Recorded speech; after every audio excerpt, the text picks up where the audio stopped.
አብዱን አስቀድሙት። አብዱ የተናንሳ ሁሱ ምን አለ መሰለህ፣ ያው እኔ አይደል እንደሚያስወጣው ምናልባት ሊሆን ይችላል።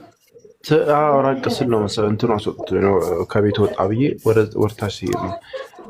እኔ የምልህ አሁን እኔ ክርስትናን ከተቀበልኩ ማለት ነው ረጅም ዓመት ሆኖኛል፣ እንደ 15 ዓመት ምናምን ሆኖኛል። እና አሁን ቤተሰብ እናቴ በቃ በጣም በእኔ በጣም አዘነች ምናምን እና ትናንትና ከትላንት ወዲያ ነው አይ ቲንክ ሂጄ ነበር ቤቷ ጠርታኝ ሄድኩና በጣም በቃ አዘነች ምናምን እና አሁን እሷ በጣም ስሜቷን በቃ እንዴት መግለጽ አልቻለችም።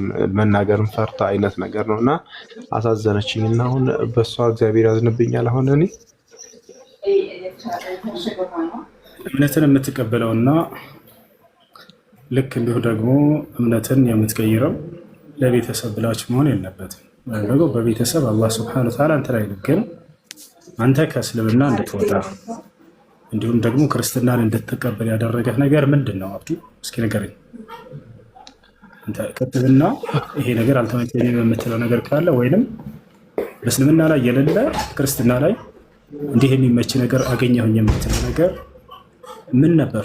ከእስልምና ሁሱ የኔ እውነቴን ነው የምነግርህ። ሁሱ በቃ እንዴት ብዬ ነው የምነግርህ? እኔ አሁን ላይ ወደዛ ወደ ክርስትና እምነት ስገባ ያው ልጅ እያለሁ ነው የገባሁት። 10 ምናምን ዓመት ልጅ እያለሁ ነው ከገባሁና በቃ ገባሁበት። ከገባሁ በኋላ ግን ብዙ ጊዜ ስለቆየው አሁን ብዙ ጊዜም በዚህ ስላሳለፍኩትኝ በቃ እንትን ይለኛል። አሁን ከቤተሰብ ጋር ለምኖረው ያው በብቸኝነት ላይፍ ምናምን ስኖር ምናምን ከነሱ ጋር መሄድ ፈልጋለሁ፣ መቀላቀል ፈልጋለሁ። ግን በቃ ከዚህ ላይፍ ደግሞ መውጣት ያስፈራኛል። በቃ ከዛ ሃይማኖት መውጣት በጣም ነው እንትን የምለው እና ሁለት ወዶ አይነት ነገር ሆነብኝ። እንዴት እንደሆነ ብቻ አላውቅም፣ እንዴት እንደገባ አላውቅም። ከገባው በኋላ ግን አዳበኝ። አሁን አንተ ወጣት ሆነሃል። የዛኔ እንዴት እንደገባህ አላውቅም አልክ። ሰዎች ሳያውቁ ወይ በሆነ ምድራዊ ጥቅም ተታለው ሊሆን ይችላል፣ ወይንም ደግሞ ቤተሰቦቻቸው ክርስቲያን ስለሆኑ ሊሆን ይችላል፣ ወይ ጓደኞቹ ጫና አድርገውበት ሊሆን ይችላል። በተለያየ መንገድ ሊገባ ይችላል። ነገር ግን እያደገ ሲመጣ ጊዜ አይምሮውን ያሰራዋል። ገብቶሃል አይደለ? በያዝከው መጽሐፍ ላይ ቢያንስ እምነቱን ፈልገው። ከኦሪት ዘፍጥረት እስከ ራዕይ ድረስ አምላክ ተብሎ የሚጠራ አካል እግዚአብሔር፣ እንዲሁም ደግሞ ነቢያቶች አሉ። ሃይማኖት ከእነርሱ መገኘት አለበት። ወይ አምላክ ማዘዝ አለበት ያን ሃይማኖት፣ ወይ ነቢያቶች ከአምላክ ተቀብለው መስበክ አለባቸው። አይደል አብዱ? ያ ነው። አሁን በመጽሐፍ ቅዱስ ላይ እግዚአብሔር የትኛው ቦታ ላይ ክርስቲያን ሆኑ ብሎ ትውልድን ያዘዘበት ቦታ የለም። ነቢያቶችንም አላዘዛቸውም። እንዲሁም ነቢያቶች ከነቢያቶች መካከል አንድ ነቢይ እንኳን ህዝቡን ክርስቲያን ሆኑ ብሎ ትእዛዝ የሰጠ የለም። ገብቶሃል? አንተ ወደ ክርስትና ስትገባ ጊዜ ቢያንስ አምላክ ይሄን ነገር አዞታል፣ ነቢያቶች ሰብከውታል ወይ ብለህ ማወቅ አለብህ። ከገባችሁበት በኋላም ይሄን ነገር ማጣራት አለባችሁ።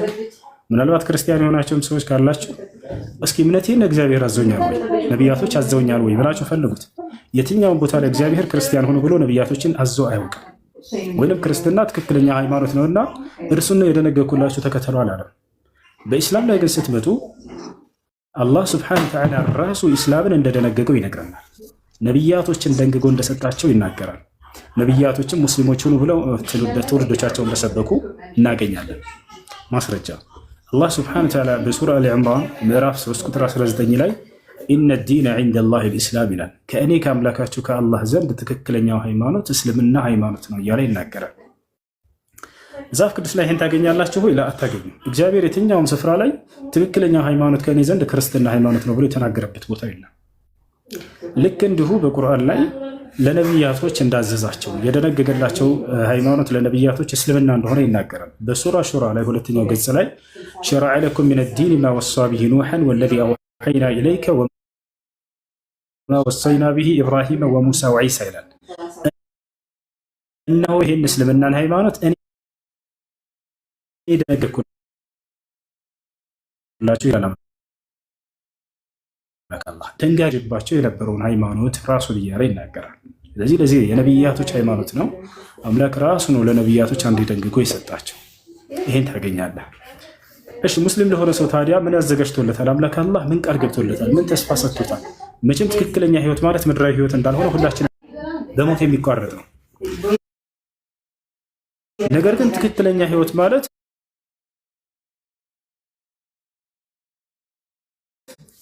ከሞት በኋላ መነሳት የሚደንግጎታል ወይ? የለም። ነቢያቶች ክርስቲያን ሆኖ ብለው የሰበከ ነቢይ ያለው ላ የለም። ለነቢያቶች አምላክ እግዚአብሔር ክርስቲያን ሆኖ ብሎ ያዘዘባቸው ቦታ አለው ላ የለም፣ በፍጹም። ይህን ያስላልብዱ።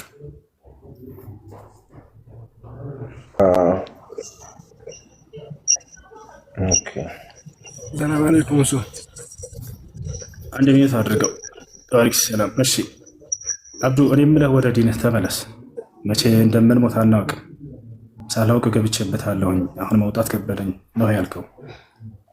እኔ ቢያንስ የሆነ ነገር አንበቡ የሆነ የተፈጠረበት ሹብሃ ካለ ከእስላም ብዬ አስቤ ነበር። ወይም እንደው እስልምና ላይ የሌለ ክርስትና ላይ ያየሁት መልካም ነገር ካለ ብዬ ያንን እንደው ላጠራልህ ፈልጌ ነበር። እኔ አሁን ላይ ምን መሰለህ እሱ አሁን እኔ እንደ ማንኛውም ሰው አሁን የሆነ ሃይማኖት ቀይሬ ያለው አሁን እኔ ላይ ስገባ ምንም አይነት አሁን እንደዚህ ሙግት ምናምን የሚባል ነገር ላይ እንደዚህ መሟገተው ነገር የለም። አሁን እንደ ማንኛውም ሰው ምክንያቱም እስልምናን እኔ አላውቅም። ስለ እስልምና ምንም የማውቀው ነገር የለም። ስለ እስልምና ምን ታውቃለህ ብትለኝ አሁን ቁርአን ቀርቼ ሀፍጄ የሆነ ነገር ምንም ነገር የለም። አሁን ከምሰማው በምትሰማው ስለ እስልምና የማውቀው የምሰማው ነው። በምሰማው ከሀዲስም ከምንም የማገኘው ነው እውቀት እንጂ ያኔ ጠለቅ ያለ ነገር የለኝም። ጠለቅ ያለ ነገር የሌለኝ ነገር እሺ፣ ደግሞ አንድም ቀን እንደዚህ ነው ብዬም እንትን አለም ህዝብ ፊትም ቀርቤም አላውቅም። ግን አሁን እኔ ባለሁበት ላይ ሆኜ ክርስትናን ተቀብያለሁኝ። ከክርስትና መውጣት ነው ያቃተኝና እስኪ ፈጣሪ ደግሞ ይሆናል። እንዴት ነው ብትለኝ አሁን አላውቅም ብትል እምነት በጣም ከባድ ነው። እምነት ብዙ ጊዜ እንትን ይልሃል፣ እንቅልፍ አያስተኛህም። ብዙ ነገር አለ። ትክክለኛውን ፍለጋ ትደክማለህ። ብዙ ነገር መቼም ሰው ሆኖ እንደ ሃይማኖት አለኝ ካለ በዛ በሃይማኖቱ አንደኛ መጽናት አለበት፣ ሁለተኛ ደግሞ ስለዛ ሃይማኖቱ በደንብ ጠንቆ ማወቅ አለበት አይደለ? ከባድ ነው እምነት እና ይሄ የሁል ጊዜ በቃ እንትን ይልብኛል፣ ጥያቄ ይፈጥርብኛል ምናምን እና ከትምህርቶች አሁን እዚህ ስገባ አሁን አንተ ላይ አንዳንድ ጊዜ አታየኝም፣ ገባለሁ የሆነ ነገር ሰማለሁ እወጣለሁ እንጂ አሁን እንደዚህ ክርክር ያለበት ሙግት ያለበት ምናምን አልገባም። እንደዚህ ትምህርት ሲኖር ግን ሰምቼ እወጣለሁ። ዋና ዋናዎችን የነገርኩህን እነሱን እንትን በላቸው። አንደኛ እንዳልኩህ ወደ ክርስትና ስትገባ ጊዜ ክርስትና የሚባለውን ሃይማኖት በዚያ መሄድበት ሃይማኖት በመጽሐፉ ላይ አምላክና ነቢያቶች ያውቁታል ወይ የሚለውን ነገር መጀመሪያ እሱን መመርመር ነው። የትኛውን ቦታ ላይ እግዚአብሔር ክርስቲያን ሆኑ ብሎ አላዘዘም። ነቢያቶች አንድም ነቢይ ከነቢያቶች መካከል ክርስቲያን ሆኑ ብሎ አላዘዘም። ስለዚህ የመጀመሪያው የምታውቁት እሱ ነው። ኢስላም የሚለየው አንደኛው ይሄ ነው። ኢስላም በአምላክና በነቢያቶች ዘንድ እውቅና ያለው ሃይማኖት ነው። አምላክና ነቢያቶች በቁርአን ላይ አዘውበት እንደነበር ታያላቸው። ነገር ግን ክርስትናን ሄደህ መጽሐፍ ቅዱስ ላይ ስትፈልገው ጊዜ አምላክም ነቢያትም አያውቁትም። ይሄ ብቻ ስህተት ለመሆኑ ግልጽ የሆነ ማስረጃ ነው። ስህተት ለመሆኑ በቂ ነው። ይሄ አንተ እዛ ስትሄድ ጊዜ አምላክና ነቢያቶች መጽሐፉ ላይ ገልጸውት ልታገኝ ይገባል። እኔ አይደለሁም ይዤ የምፈልገው ራሱ ገልጸው ላገኘው ይገባል መጽሐፉ ላይ ይፈላልና ቁርአን ላይ ስትመጣ እኔ ፈልጌ አይደለም የማገኘው። ራሱ አምላክ አላህ ሙስሊም ሁኑ ብሎ ቃል በቃል ሲያዘን ታያለህ። ወላ ተሞቱና ኢላ ወአንቱም ሙስሊሙን ይላል ሱራ አልዕምራን ላይ። አደራ እናንተ ሙስሊሞች ሆናችሁ እንጂ እንዳትሞቱ ይላል። ነገር ግን ክርስቲያን ሆናችሁ እንጂ እንዳትሞቱ ወይንም ክርስቲያን ሆኑ ብሎ እግዚአብሔር የተናገረበት ቦታ አንድ ቦታ ላይ የለም። ስለዚህ በአምላክም በነቢያትም ዘንድ እውቅና ያልተሰጠው የሆነ ሃይማኖት ነው ክርስትና። አንደኛ ያ ነው። እሺ፣ እና ወደ ኢስላም እንድትመለስ አንተ ህፃን እያለሁ ነው የገባሁት፣ ምንም ሳላውቀው ነው የገባሁት የዛኔ ነው ያልከው። እና ወደ ዲንህ ብትመለስ መልካም ነው እያስባለሁኝ። አይ አሁን ልከታተል ካልክም አንተ የራስህ ምርጫ ነው። እንግዲህ አሁን ግን የምታስብበት ጊዜ ደርሰሃል። ልጅ ነህ፣ እንደገባህበት ጊዜ አይደለም። አሁን አይምሮ ትልቁ ነህ። እሺ እሱ አንድ ጥያቄ ያለኝ እኔ። እሺ ጥያቄ ምንድን ነው?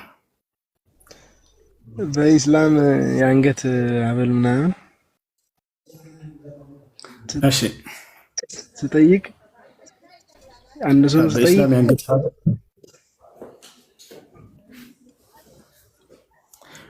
በኢስላም የአንገት ሐብል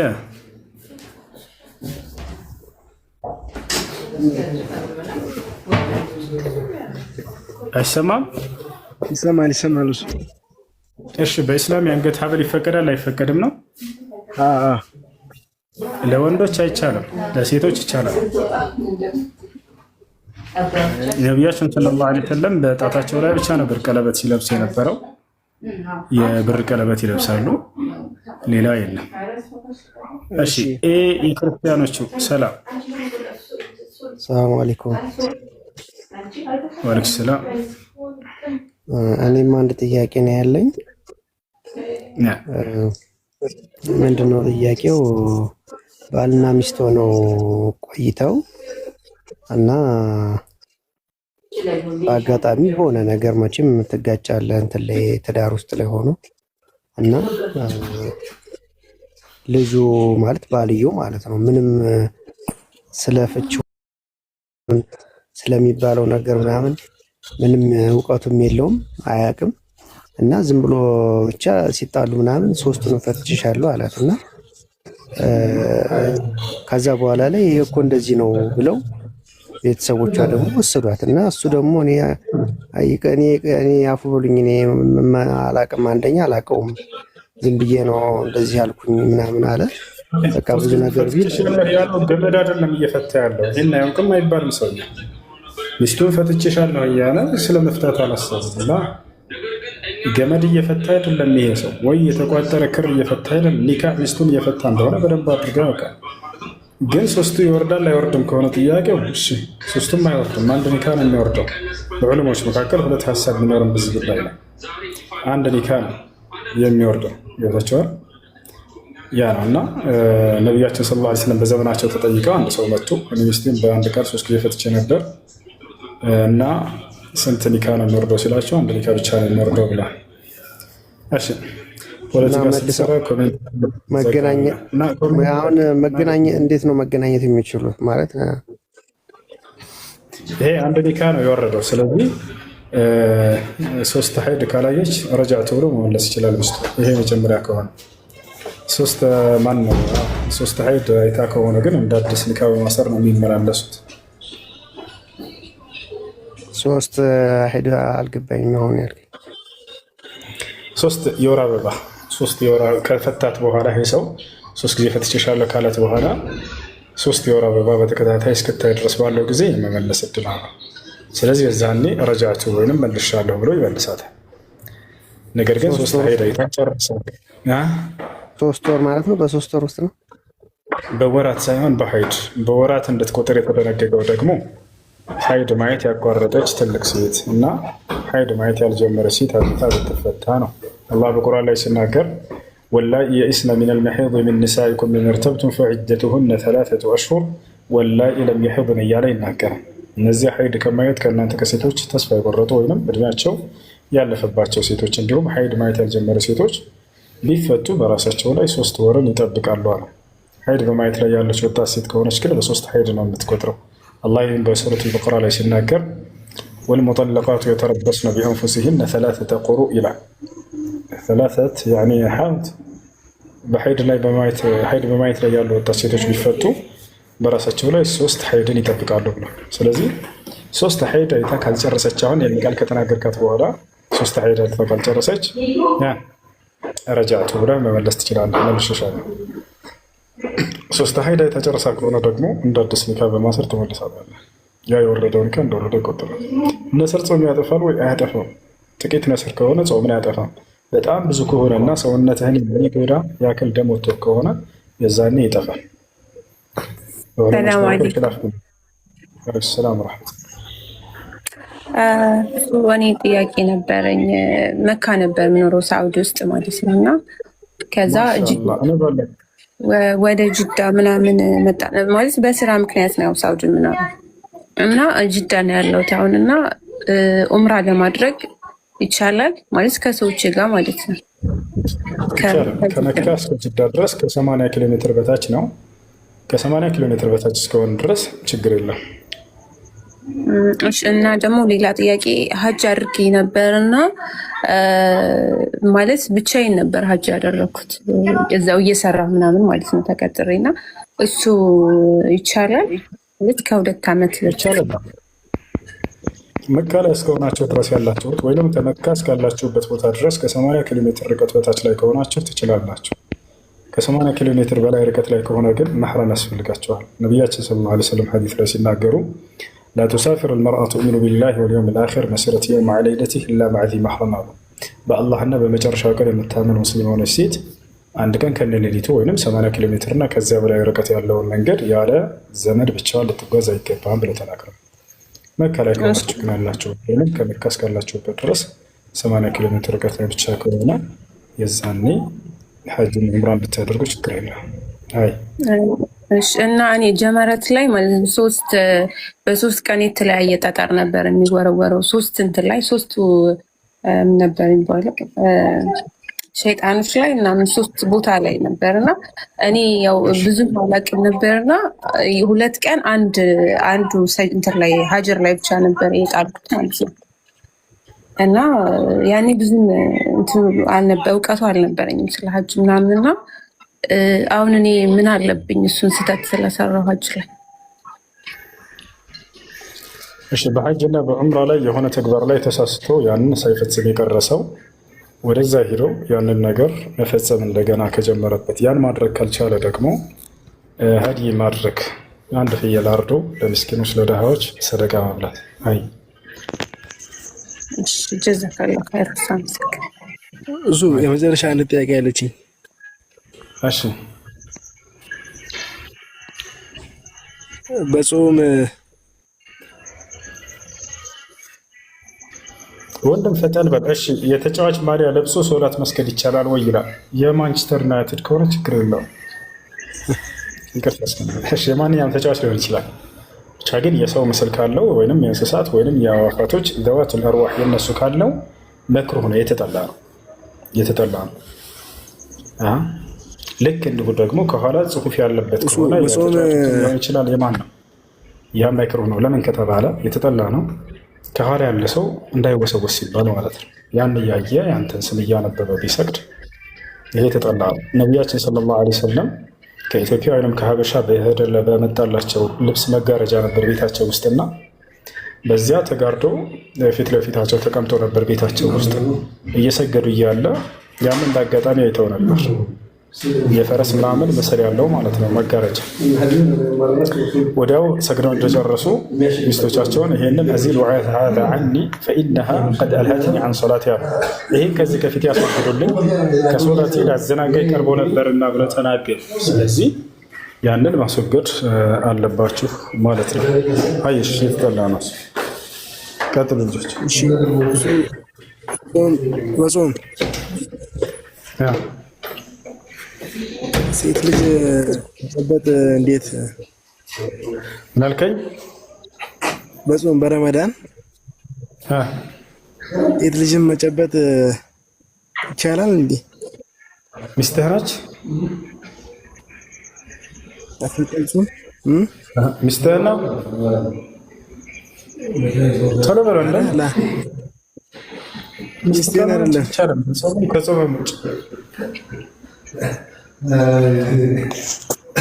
ይቻላል?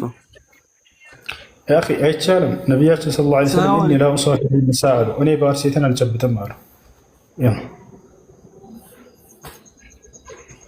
እሺ ሰላም አለይኩም። ወአለይኩም ሰላም ወረሕመቱላህ። ደገኛ አልሐምዱሊላህ። ነው አብላ ጥያቄ ነበረኝ። ምን ይላል? አሁን ከአርካኑል ኢስላም መስፈርቶች በሸር ማለት በቀደር ማመን አንዱ ሸርም ሆነ ኸይር እውነት ነው። ብዙ ጊዜ የምሰማው ነገር ሰዎች ሲናገሩ እንትን የሆነ ኸይር ነገር ሲሰሩ ያንን ኸይር ነገር ወደ አላህ ያስጠጉታል። ይሄ እኮ በእኔ እንትን የተደረገ ነገር አይደለም አላህ እንትን ብሎኝ ነው እንጂ ይባላል። አላህ ወፍቆኝ ነው ይባላል። ከዛ በሸሩ ጊዜ ደግሞ እንትን ያን በዛ ነገር ደግሞ አላህን አያስገቡትም። ይሄ እንዴት ይታያል? እሺ በጣም ጥሩ ጥያቄ። ሁለት ጥያቄ ነው የጠየቀው። አንድ መስላ ነው ሁለት ነው። የመጀመሪያው የአላህ ስብሐነ ወተዓላ ቀደር ብሎ ማለት ዒልሙላህ አልሙስበቅ ፊ አፍዓል አልዒባድ ባጭሩ የአላህ ቅድመ እውቀት በባሪያዎቹ ስራ ላይ ወይንም ንግግራቸው ላይ ነው እንጂ ያን ነገር የሚናገሩትንና የሚሰሩትን አላህ ስብሐነ ወተዓላ ቀድሞ ወስኖባቸዋል ሳይሆን ወደፊት በሚሰጣቸው የእድሜ ቆይታ ጊዜ የሚኖሩትን ምን እንደሚናገሩና ምን እንደሚሰሩ ያውቃል። ገብታችኋል? ያን የሚያውቀውን ለውህል ማህፉዝ ላይ አሰፈረው። ገብታችኋል? ያን ነገር እንደሚሆን ስለሚያውቅ ጻፈው እንጂ ያን ነገር እንዲሆን አይደለም የጻፈባቸው። እኔ እናንተ የምንሰራውና የምንናገረው የምንመርጠው ሁሉ በራሳችን ነፃ ምርጫ ፈቃድ ነው። ገብቶሃል አይደለ? ነገር ግን የአላህ ቀደር በዚያ ላይ ምንድነው ከተባለ ለሁ ዒልሙል ሙስበቅ ፊ ዛሊክ በዚያ ላይ ቅድመ እውቀት አለው አላህ። ቀደር ሲባል የሆነ የተወሰነ ነገርና ሊቀየር የማይችል ነገር ይመስላችኋል ብዙ ሰዎች። ቀደር በእርግጥ የሆነ እንዲሆንና የተወሰነ ነገር አለ። ለሁለት ይከፈላሉ እነሱ ለሁለት ይከፈላሉ። ማንኛውም ከአላህ ስብሐነ ወተዓላ የሚሆኑ ነገራቶች አሉ። በእነዚያ ነገር ላይ አላህ እንዲሆኑ የወሰናቸው ባሪያዎች ወይንም ሰዎች በዚያ ላይ ምንም አይነት ምርጫ የሌላቸው ነገር አለ። ሁለተኛ ደግሞ ምንድነው ከእነርሱ ከሰዎች የሚሆኑ ነገራቶች አሉ። በእነዚያ ላይ አላህ አልወሰነባቸውም ቀድሞ። ነገር ግን ወደፊት እንደሚሰሩ ያንን ቅድመ እውቀት አለው ያውቀዋል። ገብቷችኋል አይደል? ያ ግን የምንድነው ከተባለ የራሳቸው ነፃ ምርጫ ፍቃድ ነው። ምሳሌ ስጠን ከተባለ ለእኛ ምንም አይነት ነፃ ምርጫ ፈቃድ ሳይሰጠን በእኛ ላይ እንዲሆኑ የወሰናቸው ነገራቶች አሉ፣ ሊቀየሩ የማይችሉ። ለምሳሌ አንተ ወንድ ልጅ መሆንህን አላህ አስመርጦህ ነው ወንድ ላድርገህ ሴት ብሎ ወይንስ እሱ በራሱ ነው ይሄን ነገር የወሰነብህ? በራሱ ነው። አይዋ አይደለ? ልክ እንደው አንተ አጭር ነህ ረጅም? መካከለኛ ነህ። መካከለኛ ላድርገህ ወይንስ አጭር ወይንስ ረጅም ብሎ አስመርጦህ ነው ወይንስ ራሱ ነው የወሰነው ይሄን ነገር? ራሱ ነው። አዎ ሌላ አልጨምርልህ። ቀይ ነህ ጥቁር? መካከለኛ። አየህ ይሄን ነገር አላህ ለአንተ አስመርጦህ ነው ወይንስ በራሱ ነው የወሰነው? በራሱ ነው። በጣም ጥሩ። ኢትዮጵያ ላይ መፈጠርህን አላህ አስመርጦህ ነው ወይንስ እንደው ራሱ ነው በዚህ ኢትዮጵያ ላይ እንድትፈጠር የወሰነው? አይ በራሱ ነው። አየህ ስለዚህ ምን ተረዳን? አሁን አላህ ለእኛ ነፃ ምርጫ ፈቃድ ሳይሰጠን በእኛ ላይ እንዲሆኑ የወሰናቸው ነገራቶች አሉ። ለምሳሌ በእነዚህ ነገራቶች ደግሞ ነገ የትንሣኤ ቀን አይጠይቀንም፣ አይቀጣንምም፣ አይመነዳንምም።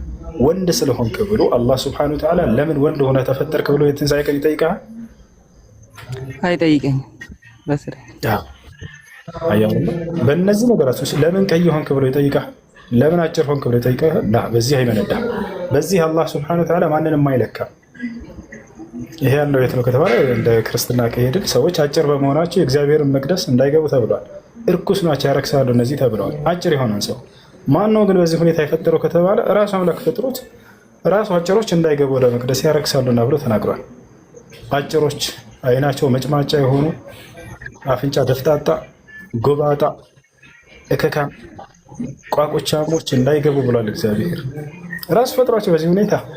እንደገና እነሱን ከሌላው ማህበረሰብ መለየት ወደ መቅደስ እንዳይገቡ ያረክሳሉ፣ እርኩሶች ናቸው እነዚህ ማለት ራሱ በፈጠረበት ሁኔታ ፈጥሮት ይሄ ትክክለኛ አምላክ እንዳልሆነ ያሳያቸዋል። እንደ ኢስላም እስከተባለ ነቢያችን ሰለላሁ ዐለይሂ ወሰለም ሲናገሩ ኢነላህ ላ የንظሩ ኢላ ሱወሪኩም ወላ አጅሳሚኩም ወላኪን የንظሩ ኢላ ቁሉቢኩም ወአዕማሊኩም አሉ። አላህ ወደ ቅርጻችሁና ወደ ውጫዊ ተክለ ሰውነታችሁ አይደለም የሚያየው አሉ፣ ነገር ግን ወደ ልባችሁና ወደ ስራችሁ ነው የሚያየው አሉ። ከሰሓቦች መካከል እውር ነበረ። ያ እውር እንዳውም አይደለም ቤተ መቅደስ መግባት መስጅድ መግባት የመስጅድ ዋና ኃላፊ ተደርጎ ሙአዚን ተደርጎ ነበር፣ መሪ አድርገውታል ሰለላሁ ዐለይሂ ወሰለም።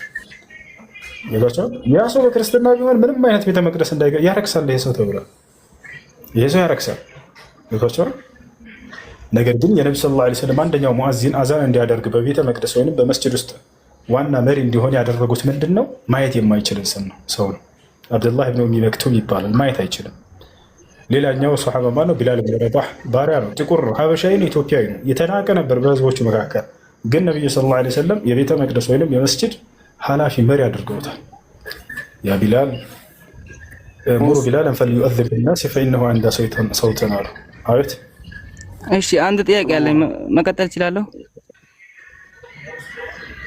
እሺ ምን ነበር? እሺ አላህ ፍትሃዊ ነው? እሺ ሱራ ኢምራን ይመስለኛል አላህ በረህመቱ ያሻውን ይመርጣል የሚለው። እሺ እንዴት ነው የሚጠየው? ኦኬ ለመመረጥ የሚገባውን ይመርጠዋል ነው። ያም ደግሞ አላህ ስብሐነሁ ወተዓላ ሰዎች የመሰለ አሁን አንተ ጭንቅላትህ ላይ ያለው ምንድን ነው? ከሰውየው ምንም ነገር ሳይገኝ አላህ ዝም ብሎ ደስ ያለውን ይመርጠዋል ለጥሩ መንገድ፣ ደስ ያላለውን ደግሞ ያጠመዋል። እንደዛ አይደለም። የሰዎች ቅኑ መንገድ ማግኘት ምክንያት ራሳቸው ሰዎች ናቸው ምክንያቶቹ። ገብቶሃል አይደለ?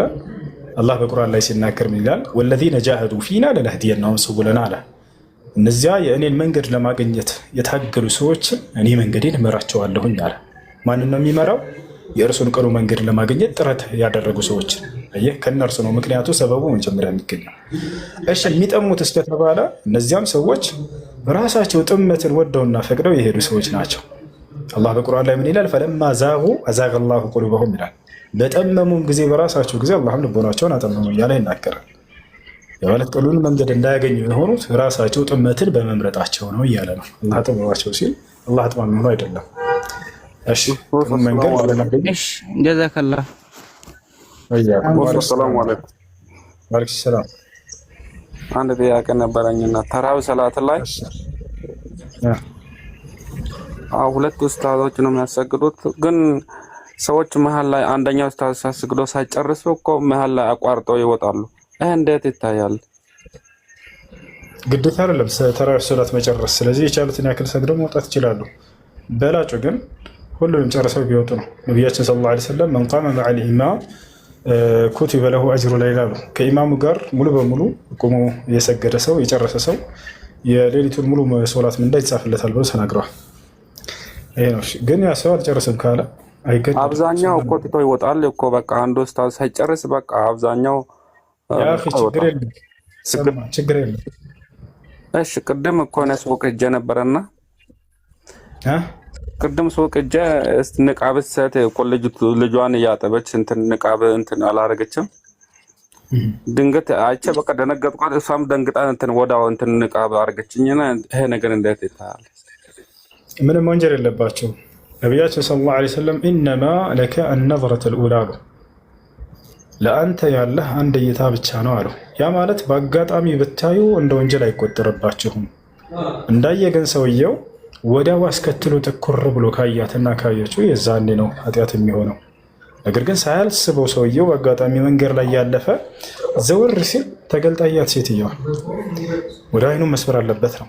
ገብቷል አይደለ? እዛው ላይ ግን ትኩር ብሎ ካደረገ ነው ወንጀለኛ የሚሆነው እንጂ የመጀመሪያ እይታ ላይ ወንጀል የለም፣ አስቡበት ስላልሆነ። ይህን ይመስላል። እሺ አንድ ሐኪም ቤት ነው ያለሁት። አብዱልከሪም አለ፣ መሐመድ አለ፣ ቀጥሉ። ከላይ ክርስቲያን ልጅ አለ፣ አዋሩት። አይ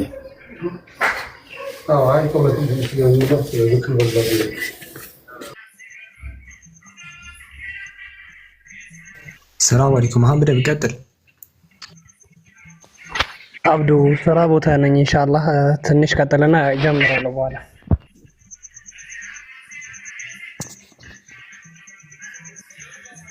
እሺ ከላይ ያለው ክርስቲያን ነች። ሰላም አለይኩም። ቆይ ከላይ ክርስቲያን ገብቷል። እስኪ ከላይ ያለው ክርስቲያን የመማፀኛ ከተማ ስማል የመማፀኛ ከተማ የሚል አካውንት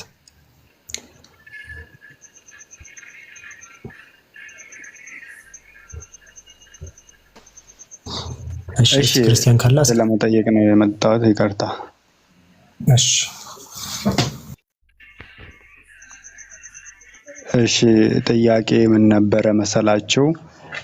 በነቢያት ታምናላችሁ?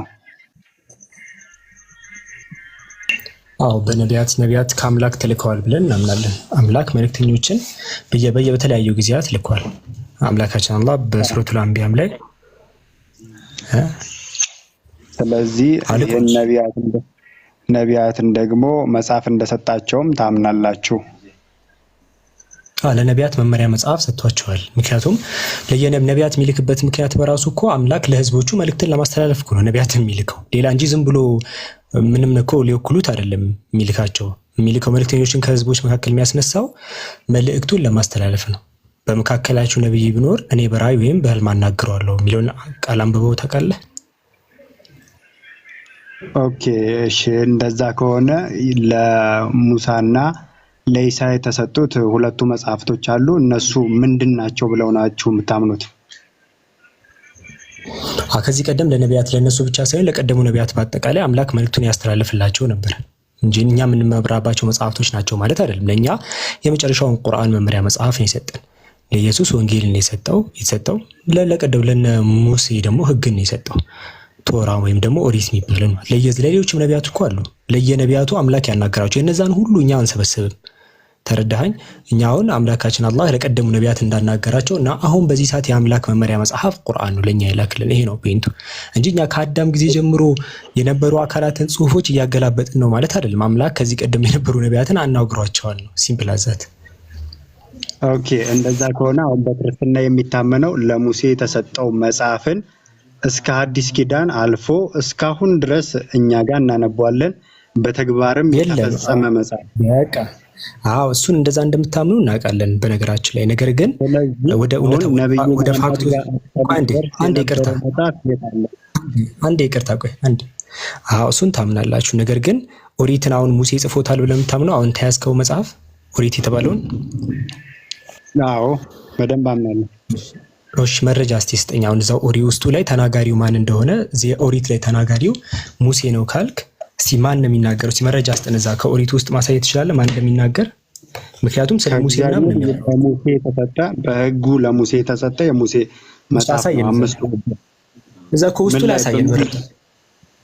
እንዴት ነው ልስጥ? ምን ተፈጠረ ኦሪቱ ላይ? ኦሪቱ ላይ ተናጋሪው ማን እንደሆነ እኮ ነው ማወቅ የፈለኩት። እዛ ኦሪቱ ላይ ተናጋሪው እግዚአብሔር ነው። ለሙሴ የተሰጠ መጽሐፍ ነው።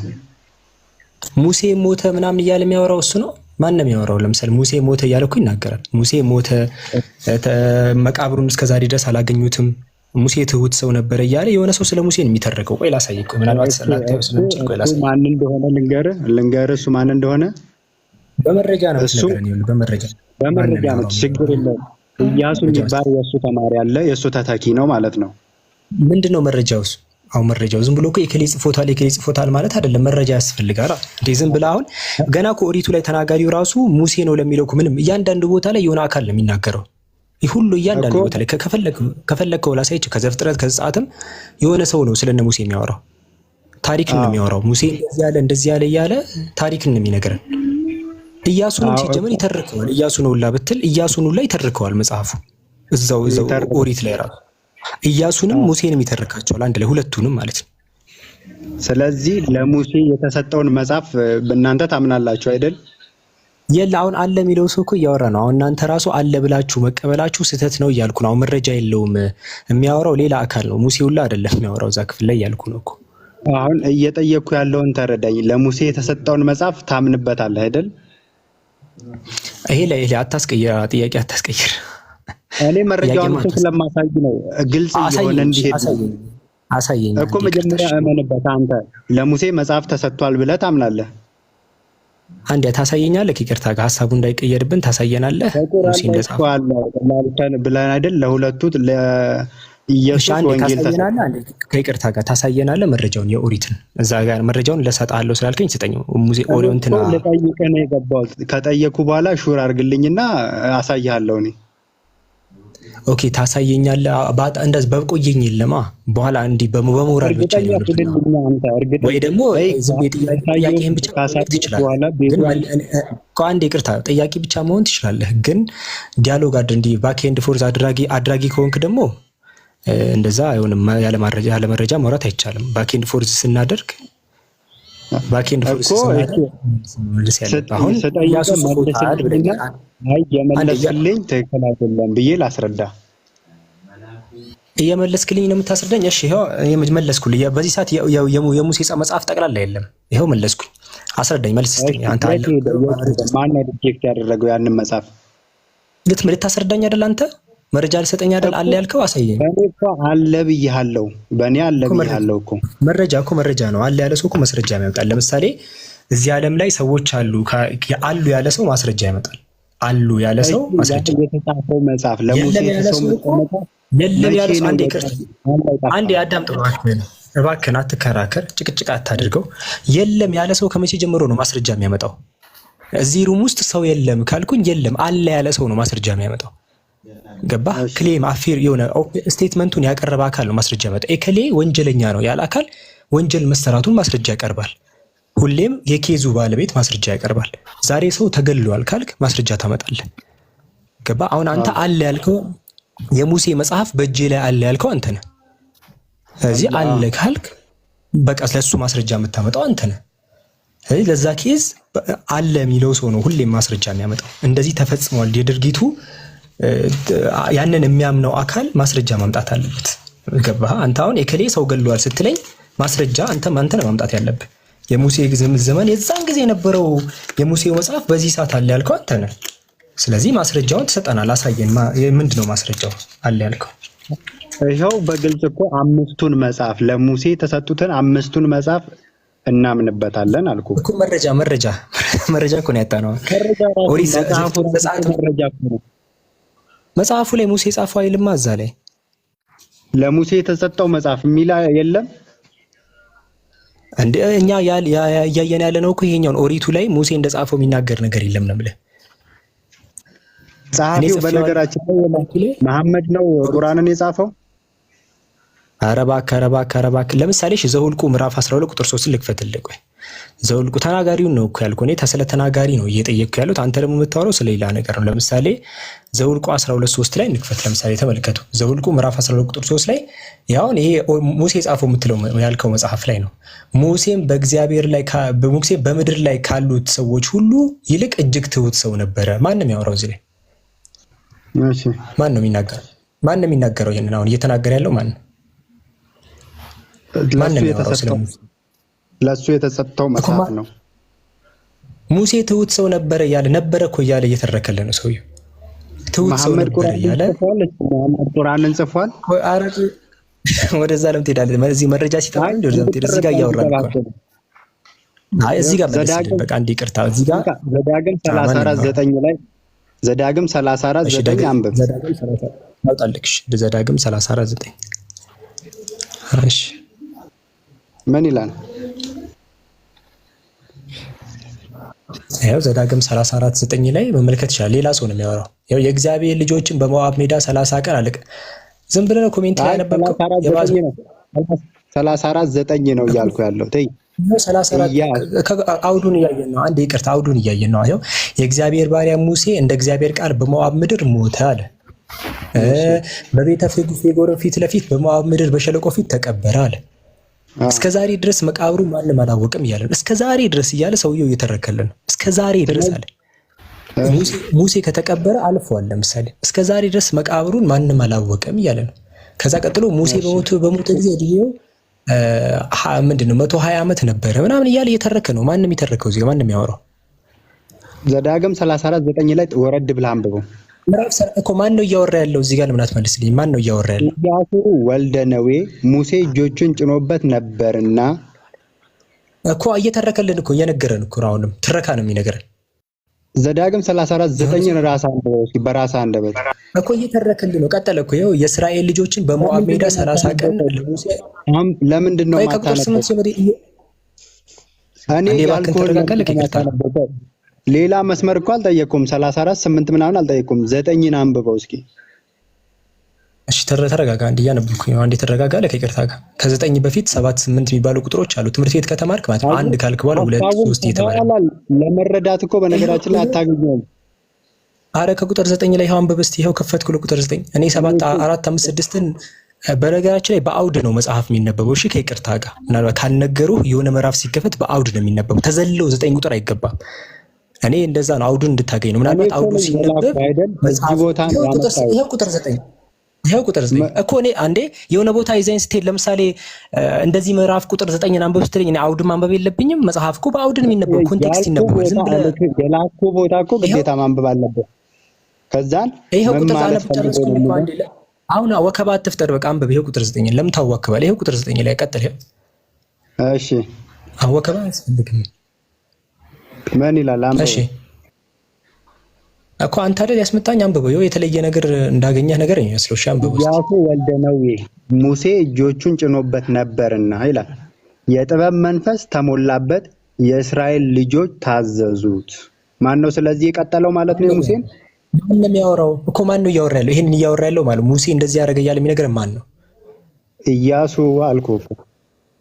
ተናጋሪው ማን ነው እዚህ ጋር አሁን ይሄንን የሚናገረው? ኢያሱ። መረጃ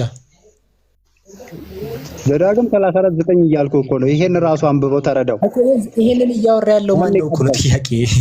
ማን ነው እያወራ ያለው? ይሄው ሙሴ እጆቹን ስለጫነበት የነዌ ልጅ ኢያሱ የጥበብን መንፈስ ተሞላ እያለ የሚነግረን ማን ነው? ሙሴ እጁን ለጫነበት እንዲሆነ እያለ የሚናገረው ይሄ ማን ነው? አሁን አውዱን እያነበብክ ለመረዳት እየሞከርክ ጊዜ አታስረዝም። እይ ስለዚህ ወደ ማን ነው እኮ ጥያቄ። ይሄንን እየተናገረ ያለው ማን ነው?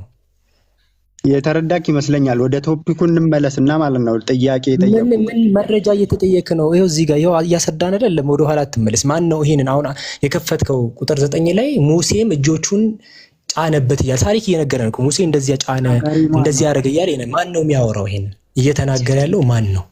ጥያቄያችን አሁን ለነገርኩ እኮ አስረዳው። አሁን ሙሴ ለሙሴ የተሰጠውን ሙሴ ያልጨረሰውን ተከታይ ነቢያት ጨረሱት።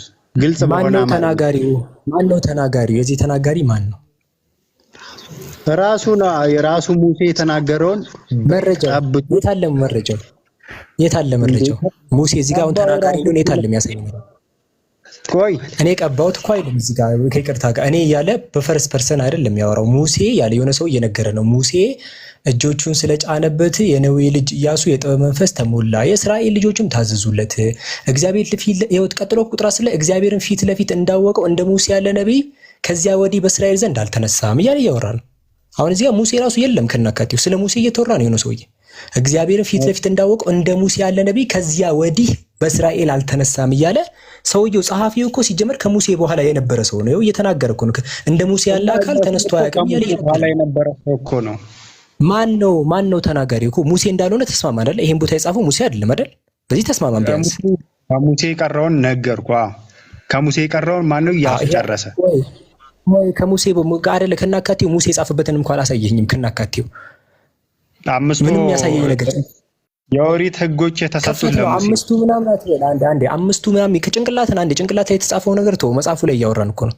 አንተ አሁን አእምሮህ ላይ አምስቱን ሙሴ ጽፏል ብሎ ቤተክርስቲያን ስለነገሩ በሱ አእምሮ ነው ተነግረኝ። ይሄ አሁን ከፈተን ሙሴ እኮ ተናገረ የተባለበት ምንም ስፍራ የለም። ሙሴም ይተረካል፣ ኢያሱም ይተረካል። ማንም ተናጋሪው ማን እንደሆነ ምንም አላሳየኝም። የሆነ ሰው ነው የሚተረካቸው።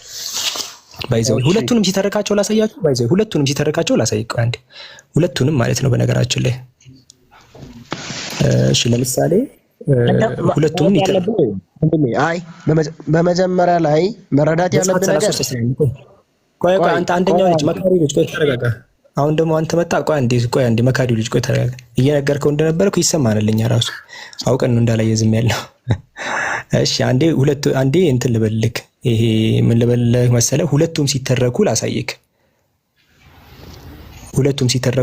አሁን ሁለቱንም ጸሐፊው ሙሴም እንትናም አይደለም ኢያሱም አይደለም። ዘጸአት ላይ ተመልከቱ። ኦሪት ዘጸአት ምዕራፍ 33 ቁጥር 11 ላይ እግዚአብሔርም ሰው ከባልንጀራው ጋር እንደሚነጋገር ፊት ለፊት ከሙሴ ጋር ይነጋገር ነበር አለ። ሙሴም ወደ ሰፈሩ ይመለስ ነበር፣ ነገር ግን ሎሌው ብላቴና የነዌ ልጅ ኢያሱ ከድንኳኑ አይለይም ነበር እያለ ስለ ሙሴና ስለ ኢያሱ እየነገረ ነው። ማን ነው የሚያወራው እዚህ ጋር? ማን ነው የሚያወራው? አሁን መረዳት ያለብህ ነገር ብራዘር፣ በመጀመሪያ 11 ላይ ማን ነው የሚያወራው? ቆይ የነገርኩህ እኮ ነው። ስትጠይቅ እያዳመጥክ ጠይቅ። መልስ ወስደኛ። ቆይ ተረጋጋ አንተ። ሲጀመር የመጽሐፍ ቅዱስ አጻጻፍ የግድ ያ ሰው የአካል እኔ እያለ መጽሐፍ የለበትም። እዚህ ጋር የሚናገረው ማን ነው? መረጃ አይደለም የፈለግን ነው። ቢያንስ አንድ መረጃ መኖር አለበት። አእምሮ ላይ ዝም እያዳመጥክ ሂድ። በአዲስ ኪዳን ላይ የተጻፉ እነ ጳውሎስ እነ ጴጥሮስ የጻፉ አንድ ይረጋጉ፣ አንዴ እባክዎት እንዲረጋጉ። ቆይ አንዴ ይቅርታ እባክዎ፣ ሌላ መልስ እየሰጡኝ ነው። የኔ ጥያቄ ኦሪት ዘጸአት ምዕራፍ 3 ቁጥር 11 ላይ ሙሴ ወደ ሰፈሩ ይመለስ ነበረ፣ ነገር ግን ሎሌው ብላቴና የነዌ ልጅ ኢያሱ ከድንኳኑ አይለይም ነበረ እያለ ማን ነው የሚያወራው እዚህ ላይ? ይሄው መረጃ ልንገርህ። ሙሴንም ኢያሱን የሚተረክ ዘጸአት 17 14 ላይ አንብብ። ማን ነው የሚያወራው እዚህ ጋር? መጀመሪያ እዚህ ጋር እግዚአብሔርም ሙሴን ይህን ለመታሰቢያ በመጽሐፍ እያወራ ያለው ማን ነው? አንዴ እባካችሁ ጥያቄ መልሱ። እዚህ ጋር እያወራ ያለው ማን ነው? አንዴ ይኸው እዚህ ጋር ከፈትኩኝ እኮ ዘጸአት 33 ኦሪት ዘጸአት ምዕራፍ 33 ዘጸአት 33 11 ላይ ማን ነው የሚያወራው እዚህ ጋር? ራሱ ሙሴ ነው። እግዚአብሔርም ከባልንጀራው ጋር እንደሚነጋገር ፊት ለፊት ከሙሴ ጋር ይነጋገር ነበር እያለ የሚያወራው ሙሴ ራሱ ነው። አዎ ሙሴ ራሱ ነው። መረጃው ምንድን ነው? ከዛስ ሎሌው ብላቴናው የነዌ ልጅ ኢያሱ ድንኳኑ ጋር አይለይም ነበር እያለ የሚያወራው ሙሴ ነው። ከሞቱ በኋላ ነው የሚተረኩት ስለራሳቸው። ይሄው እሺ መረጃ እስቲ ሳቁን በኋላ ትቀጥላለህ። ይሄው ዘጸአት 17 14 እግዚአብሔርም ሙሴን ለመታሰቢያ እሺ ዘጸአት 17 እንክፈት። ይሄው ዘጸአት 17 ስንት ቀጥታ 17 14 ላይ አንብበው። እሺ ዘጸአት 17 ያ እኔ ባይዘው ተቀልሞ ነው ያለው ሁላ ወላሂ። እሺ ይሄው እግዚአብሔርም ሙሴን የአማሌቅ ዝክር ከሰማይ በታች ጨርሼ እደመስሳለሁና ይህን ለመታሰቢያ በመጽሐፍ ጻፈ፣ በኢያሱም ጆሮ ተናገር አለው። ማንም የሚነገረን አለው ምናምን ያለ የሚነገረን ማን ነው? ይሄንን እየተረከልን ያለው ማን ነው? እኔ እኮ የሚገርመኝ ማታምነው ነገር ነው እኮ ምን ያህል ማመን አይደለም። አንተን ያልተረዳው ማን ነው እያወራ ያለው እዚህ ጋር እየተናገረ ያለው ማለት ለምሳሌ እግዚአብሔር አለው አይልም። አለው የሚለው አለው እያለ ተናገር አለው። አንተ ምን ሆናል? ጤነኛ አይደለም እንዴ? አለው እያለ የሚነግረን ማን ነው? ለምሳሌ አብዱል ከሪም ለኤከሌ እንደዚያ ነው እያለ ካወራ እኮ እኔ አይደለም እያወራ ያለሁት የሆነ ሰው ነው እያወራ ያለው። ለምሳሌ ማን ነው እያወራ ያለው? ይኸው አለው እያለ የሚነግረን ማን ነው? ተራኪው ማን ነው? እዚህ ጋር አሁን ራሱ እየነገረን ነው። ማን ነው የሚያወራው? ይሄን ተናጋሪው ማን ነው? ኩን ጥያቄያቸው እንደዚህ አለው፣ ሙሴ እንደዚህ አለው፣ እግዚአብሔር እንደዚህ አለው እያለ የሚያወራው ማን ነው? አሁንም ትረካኮ ነው ያመጣው። አንተ የምትመክረው ልጅ አንተ ራስህ አውራ። እየመከረ ያለው ሰው ለሱ ማይክ ሰጠው ቻቻቻቻ ከሚል ማለት ራሱ ቢያወራ ይሻላል። እና እስቲ ቀረብ ወደ ማይኩ። አይ ግልጽ የሆነ እኮ ነው እኮ በነገራችን ላይ ለመረዳት አይደለም እያወራህ ያለው ሁሉንም ለመገልበጥ። እዚህ ጋር ተናጋሪው ማን ነው? አሁንም እያወራ ያለው ማን ነው? ለሙሴ መጽሐፍ ጻፍ አለው፣ እንደዚህ በኢያሱም ጆሮ ተናገር አለው። ሙሴ መሰዊያ ሰራ፣ ስሙንም ያህዌ ንሲ ብሎ ጠራው። እርሱም በእግዚአብሔር ዙፋን ላይ ስለጫነ የእግዚአብሔር ሰልፍ በአማሌቅ ላይ ለእጅ ለእጅ ይሁን አለ። እንደዚህ አለ እያለ የሚያወራው ማን ነው? ይኸው ስማ የምትሰማ ከሆነ ሲጀምር እግዚአብሔርም ሙሴን ብሎ ይጀምራል አይጀምርም? ምን አይነት ድርቅና ነው? አለው ብሎ ይዘጋል አይልም? አይዘጋም። አለው ይኸው ስማ፣ ሁለታችንም አማርኛ እያነበብን አይደል እንዴ? እግዚአብሔርም ሙሴን ይኸው እግዚአብሔርም ሙሴን ማለት ምን ማለት ነው? ለማን ነው? እሺ ከዛስ እግዚአብሔርም ሙሴን የአማሌቅን ዝክር ከሰማይ በታች ጨርሼ እደመስሳለሁና ይህን ለመታሰቢያ በመጽሐፍ ጻፈው፣ በኢያሱም ጆሮ ተናገር አለው። ሙሴን በመጽሐፍ ማን ነው አለው ብሎ የሚነግረን? ቆይ ማን ነው? እግዚአብሔር ለሙሴ እንዲህ አለው ብሎ እየነገረን ያለው ማን ነው? ሙሴን ምን አይነት ንግግር? እግዚአብሔርም አረ 800 ሰው ይታዘብሃል። 800 ሰው እያየክ ነው። አለው ብሎ እየተናገረ ለምሳሌ ሁሱ ለመሐመድ አሚን እንደዚህ አለው ብዬ ብናገር ሌላ ሰው ነው እየተናገረ ያለው። አንተ እያልከኝ ያለው ሁሱ ነው የሚያወራው ትለኛለህ። ሁሱ ነው የሚያወራው ብዬ ሂጅ ሳይ አለው የሚለው ማን ነው? አለው እያለ የሚተርከው ማን ነው? አለው እንደዚህ ያለው። ከዛ ሙሴም መሰዊያ ሰራ እያለ የሚያወራው ማን ነው? አሁን እንዲህ አይነት ድርቅና በቃ ሰው ይታዘባል ማለት በዚህ ትውልድ ሆነክ እንዲህ ድርቅ ያለ ነገር ይሰማል። የመማፀኛ ይሰማል። ሙሴ እግዚአብሔር አለ አየህ አይደል? አንድ ግለሰብ አለ ሙሴን አለ። ከዚያ በኋላ አለው እያለ ነው። ሌላ አካል ከእግዚአብሔርና ከሙሴ ውጭ የሆነ አካል ስለ እነርሱ እግዚአብሔር ለሙሴ ምን እንደተናገረ እየተረከ ያለ ተራኪ ያለ ነው። ያ አካል ማን ነው ነው የሚለው ሙሴ እንዳልሆነ ግልጽ ነው። እግዚአብሔርም ሙሴን እያለህ እኮ ነው እኮ አለው ይላል ባዩ። ይሄን አለው እያለ እየተረከ ያለው ማን ነው? ሙሴ ራሱ ነው። በመጽሐፍ ቅዱስ በነገራችን ላይ እኔ ብሎ በየትኛውም ሰው አሁን ለምሳሌ የዮሐንስ ወንጌል የጻፈው ዮሐንስ ነው። ግን ዮሐንስ ራሱን መግለጽ ስለማይፈልግ እኔ ብሎ እኔ ዮሐንስ ነኝ ብሎ ስለማይፈልግ ያለህ ማን ነው? ስለማይፈልግ ያለህ ማን ነው? አሁን እንደ መሐመድ እኮ እሱ ያልሆነ ነገር አያመጣም አለው። ይኸው መሐመድ ማስረጃ አይሆንም ሰለላሁ ዐለይሂ ወሰለም ስለማይፈልግ አልክ አንተ። ማን ነው እንደሱ ያለህ? አሁን ይኸው በግልጽ እኛ ክርስቲያኖች የምናምነው እንደዛ ነው። እኛ ራስን ከፍ ከፍ ማድረግ ሳይሆን ቅዱሳን አሁን ዝቅ በማለት ነው ከፍ ያለው። እሱንማ ታምናላችሁ፣ እምነታችሁ ስህተት ነው እያላችሁ ነው። ምክንያቱም ዮሐንስ ጋር ብትሄድ ራሱ ቆይ አንዴ ዮሐንስ ወንጌል ነው የጻፈው አይደለም፣ ሌላ አካል ነው። የሚገርማችሁ በመጀመሪያ ቃል ነበር፣ ቃልም ከእግዚአብሔር ዘንድ ነበር፣ ቃልም እግዚአብሔር ነበር ብሎ ዮሐንስን የጻፈው ይሉንና ወርዶ ምን ይላል ታች መጨረሻ ላይ ይህም የዮሐንስ ምስክር ነበር እያለ ሌላ አካል ይናገራል። አያችሁ አይደለ? ፈሪሳውያኖች መጥተው በጠየቁት ጊዜ ይህም የዮሐንስ ምስክር ነበር ይላል። የእኔ ምስክር ነበር አይልም፣ የዮሐንስ ምስክር እያለ ይናገራል። ሌላ አካል ላይ እየጻፈ ያለው ነው። መልሱን ማን ጋር ነው የምታገኙት ከተባለ ነቢያችን ሙሐመድ ሰለላሁ ዐለይሂ ወሰለም ተናገሩ። የነዚህ መጽሐፍቶች ከጊዜ በኋላ የተረሱ እስራኤላውያኖች የተረኩት ትርክት እንደሆነ ቃል ነብዩ ሰለላሁ ዐለይሂ ወሰለም እነ በኒ እስራኤል ለማ ሀለኩ ቀሳሉ። ሱብሃንአላህ። ነቢያችን ሰለላሁ ዐለይሂ ወሰለም አሁን በእጃችሁ ላይ ያለውን መጽሐፍት ማን እንደጻፋቸው ሲናገሩ ምን አሉ? እነ በኒ እስራኤል አሉ፣ የእስራኤል ልጆች ለማ ሀለኩ አሉ፣ ከነቢያት መንገድ በጠፉ ጊዜ ቀሱ ራሳቸው ተረኳቸው እነዚህን መጽሐፍቶች አሉ። እነዚያ የጠፉ ህዝቦች ከነቢያት በኋላ የተነሱ የነቢያትን መንገድ ለቀው የጠፉና የጠመሙ ህዝቦች ራሳቸው የተረኳቸው የትርክት መጽሐፍቶች ናቸው እነዚህ። ወሐዲሱ ዐን በኒ እስራኤል ወላ ሐረጅ ሲናገሩት የነበረው ከዚህ ነው። እንዳጠቃላይ ከነቢያት መንገድ የጠፉና ያፈነገጡ ህዝቦች የጻፏቸው መጽሐፍቶች እንጂ እነዚህ ማንነታቸው የማይታወቁ አካሎች የጻፏቸው እንጂ እነዚያ ነቢያቶች እነ ሙሴና ከነርሱ በኋላ የመጡ ነቢያቶች የጻፏቸው አይደሉም። ለዚህም ነው ስለነ ሙሴ ዝም ብሎ ሙሴ እንዲህ አለው እግዚአብሔር እንዲህ አለው ሙሴን እያለ ይናገራል። ግን ማን የጻፈው ይሏችኋል? ሙሴ ነው ይሏችኋል። ሙሴ እንደዚህ ብሎ በፍጹም የተናገረበት ቦታ የለም።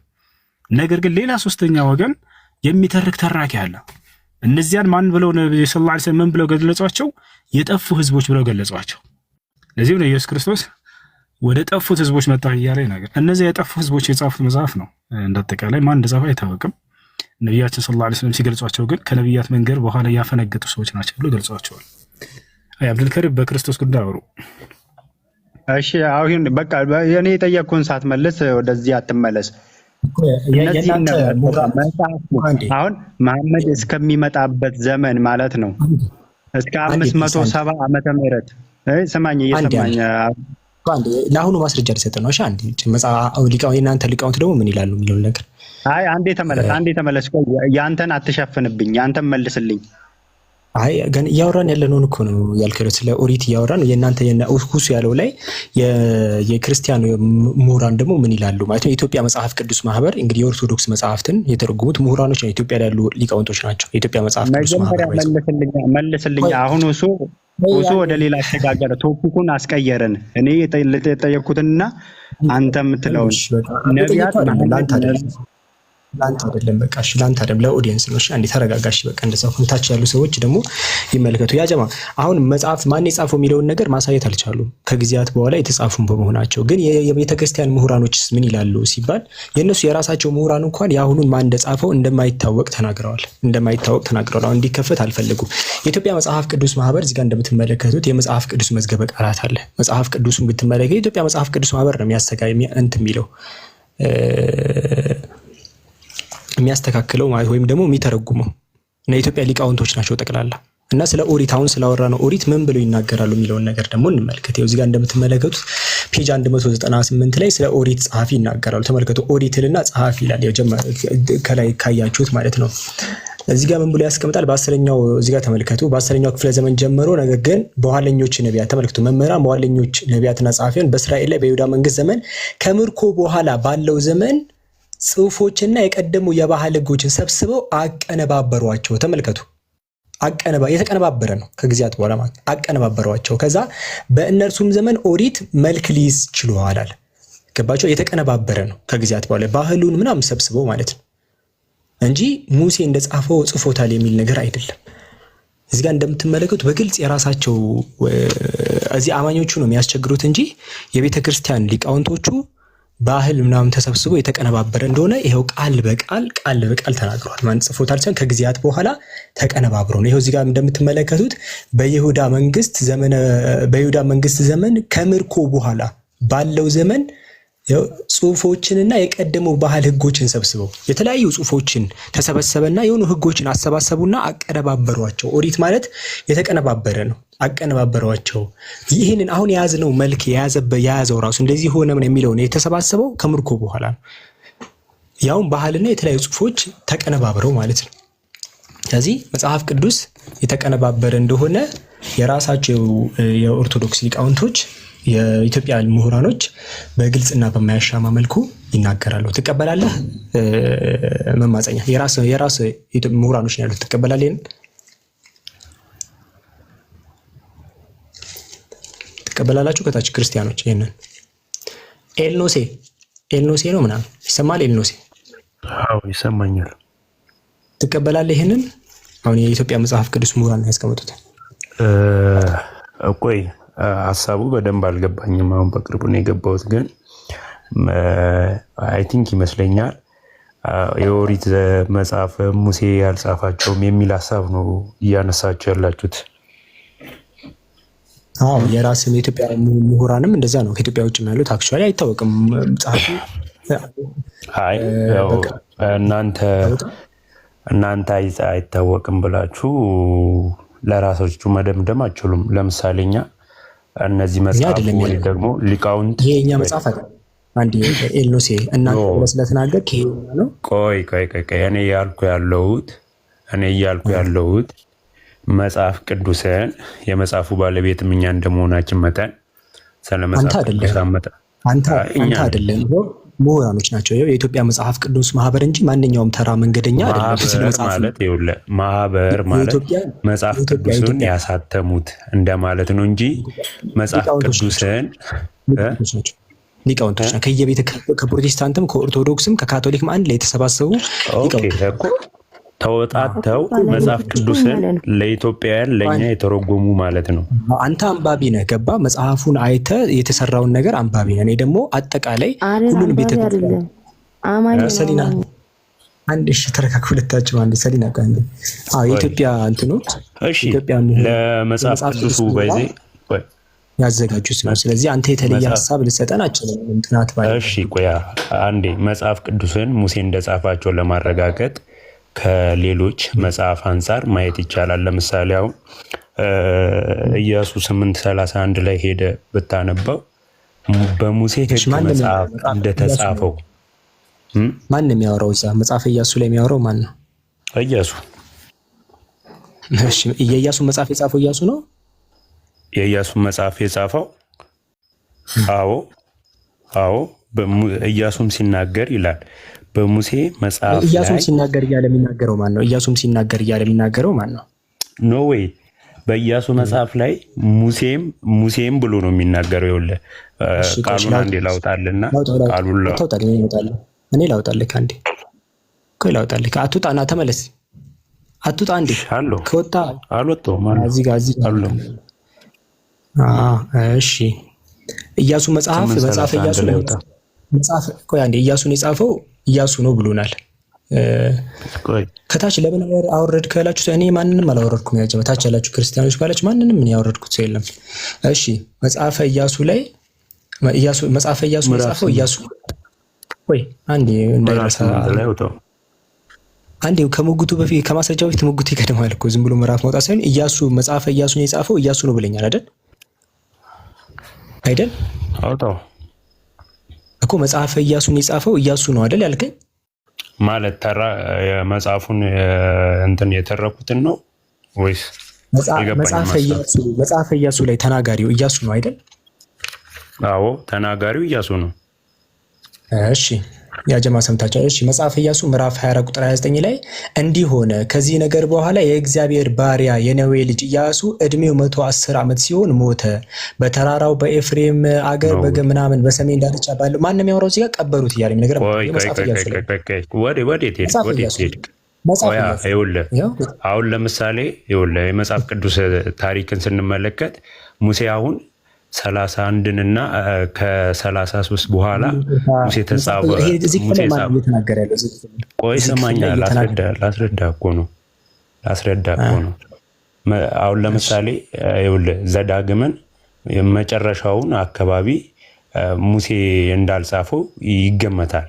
ለምብትል ሙሴ ሞተ። ስለ ሙሴ ምንም መልስ ይሰጠኝ አይደለም። ስለ ሙሴ ጭራሽ መልስ ይሰጠኝ አይደለም። እሱ አሁን ኢያሱ ላይ ነው የመጣ ነው። በቃ ርዕስ አትቀየር። እዚሁ ኢያሱ ላይ ይሄን ክፍል ማን እየተናገረ ያለው? ይሄው ኢያሱን የጻፈው አልከኝ። ከዛ መጽሐፈ ኢያሱ ምዕራፍ 24 ቁጥር 29 ላይ ግን ስለ ኢያሱ አሟሟት ነው የሚያወራው። ከዚህ ነገር በኋላ የእግዚአብሔር ባሪያ የነዌ ልጅ ኢያሱ እድሜው 110 ዓመት ሲሆን ሞተ፣ በተራራማው በኤፍሬም አገር ቀበሩት እያለ ማን የሚናገረው ይሄን እኮ ነገርኩህ እኮ። ልክ እንደ ዘዳግም መጽሐፍ ይሄም ከዚህ ከ29 በኋላ ሌሎች ሰዎች ጽፎታል ተብሎ ይገመታል። ስለዚህ ተበርዟል ማለት መጽሐፍ ቅዱስ ሰዎች እጃቸውን ማን ነው አስቀምጡ ማን ይጻፈው? እሱን እንኳን ራሴ ያዘዋል። ተበርዞ መጽሐፍ ቅዱስ አይበረዝም ማለት እኮ መረጃ አይደለም የሚሆነው እኮ። ይኸው አሁን እኮ ሌላ ሰው እጁ ጻፈበት እያልከኝ እኮ ነው። መጀመሪያ ኢያሱን የጻፍከው ካልክ በኋላ መረጃውን ሳመጣብህ ደግሞ ዊ ማለት ጀመርክ እኮ። ማን ነው እዚህ ጋር ተናጋሪው? ማን ነው? መረጃ ሊሆን አይችልም። ማን ነው ተናጋሪው እዚህ ጋር እኮ? እኔ እኮ እየነገርኩህ እኮ ነው። አሁን ለምሳሌ መጽሐፍ ቅዱስ ንገረኝ። አንዴ ይቅርታ፣ ኤልኖሴ አንዴ ይቅርታ፣ እየነገርኩህ ነው እያል ጊዜ እየፈጀልህ። ማን ነው? ቀጥታ ስም ጥራ በቃ። አሁን ጊዜ እንዳይረዝምብህ አንተም እንዳትቸገር እኛም ጊዜ እንዳይቃጠል ስም ንገረኝ። አልተገለጠም።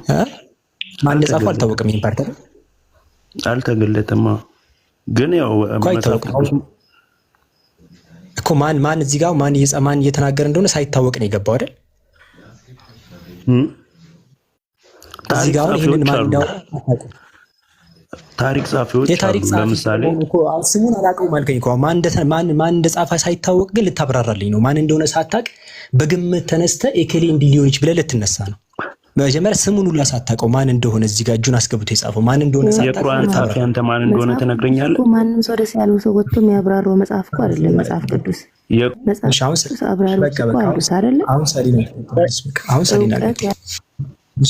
ሰሊና የቁርአን ጻፊዎች ቀላል ይታወቃል።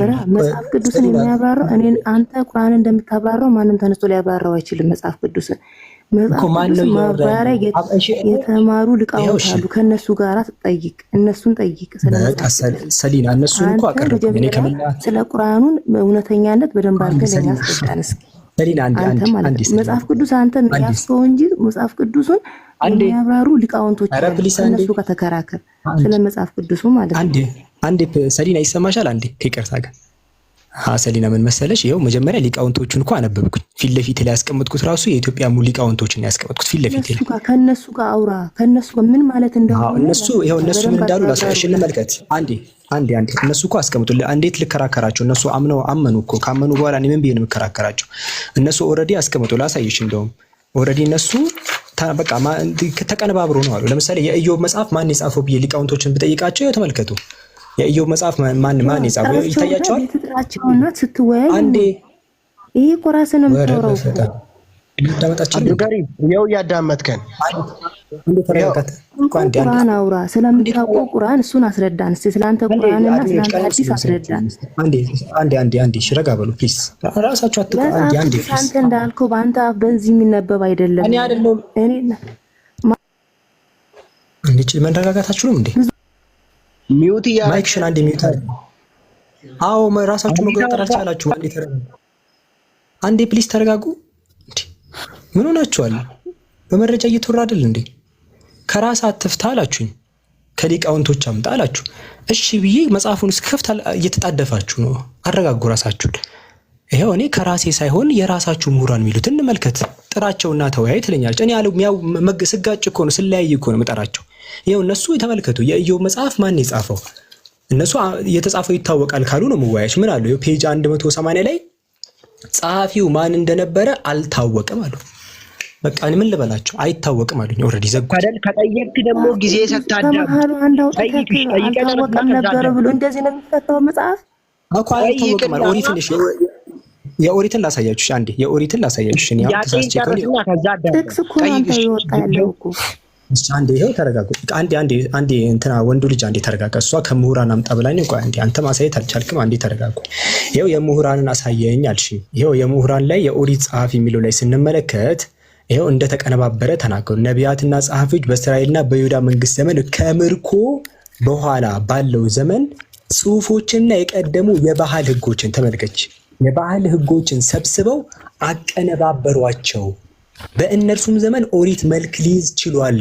ተመልከች፣ ተቀነባበረ የሚለው ነገር ነው ያስቀምጥ። የኢሳይያስ መጽሐፍን እንኳን ስንመለከተው እነሱንም ተናግረዋል፣ ግምት ብቻ እንደሆነ ማለት ነው። የተቀነባበረ እያሉኝ እኔ ምን ብዬ ነው እነሱን ምወያያቸው? ኦልሬዲ እኮ ተናገሩኛ አናውቅም፣ ግን የተቀነባበረ ነገር ነው አሉ።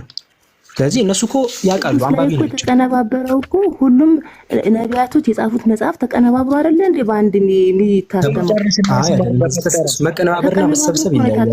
ሁሉም መጽሐፍ ቁርአን የተጻፈው ሁሉ ተቀነባብሮ አይደለ እንዴ? አንቺ ችግር አለብሽ በጣም የማዳመጥም ችግር ነው ያለው። እሺ ጠየቅ አይደል? አዳመጥ ነው። እሺ ጠይቀ ጨረስካ? መረጃ ነው ወይ ጥያቄ ጠይቅና ጠይቅ።